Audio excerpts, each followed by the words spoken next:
Has an intense aroma of dried jasmine tea leaves.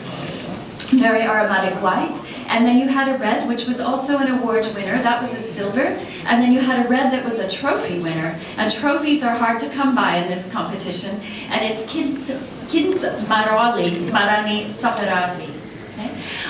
Now what I wanted to tell you about the wines, the region has a very old winemaking history. They still make wines in clay kivevri, which other people might know as tinajas, but also a very modern wine industry. The production is about the size of New Zealand, and the vineyard area is about 3 times the total size of Hong Kong. Now Hong Kong vineyards, Hong Kong itself. So a huge standard of production and a lot of vine pulling in recent years to ensure the grapes are great quality.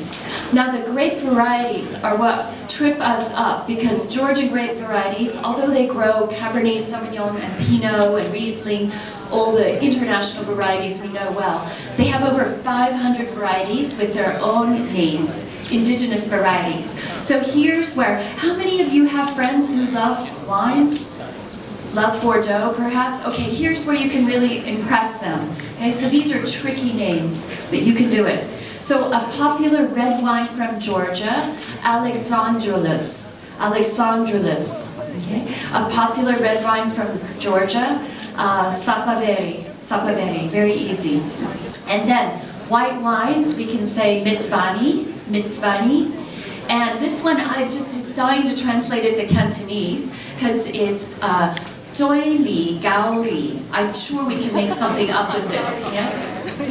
And then finally, one of my favorite varieties, which is a white wine, and I always think, I have cats, so I always think of cats watching television. So, our Katsatelli. So our cat's watching telly. Yeah. And I think, you know, if you can walk into a Bordeaux tasting and say, oh yeah, another Latour. Do you know, last night I had an R Katsatelli. It's 5 syllables, very impressive. But what do you think about when you look at Georgian wine? First of all, take a look at the whites. They're very aromatic.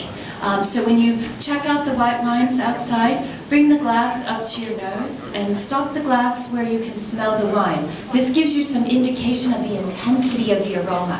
So just as a rough guide, if you can smell the wine below your chin, you can say to the other people around you, to the ministers, your wines have high intensity. If you have to get your nose wet, fairly quiet, subtle wines we have here in Georgia. And when it comes to the red wines, this is what you want to do. When no one's looking, turn the glass over your watch and see if you can see through the glass. If you cannot see through the glass, you have a secret. So you can immediately say, I can't see through the glass. It must be dark purple fruit. So immediately smell the wine, look really smart, and say, Minister, your wine has lots of dark plum, dark cherry, blackberry, mulberry.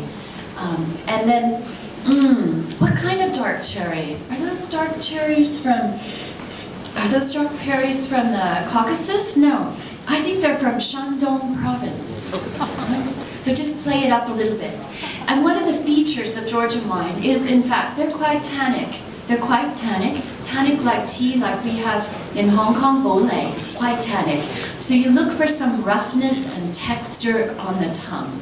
Okay? So when it comes to the reds, if you cannot see through the glass, then you need to imagine these are masculine wines. So again, when you want to talk to your colleagues in the office, you can say, oh yeah, I had some Georgian wine.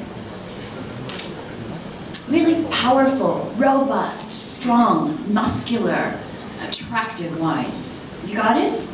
Okay, you ready to go out and try some wines? Cheers.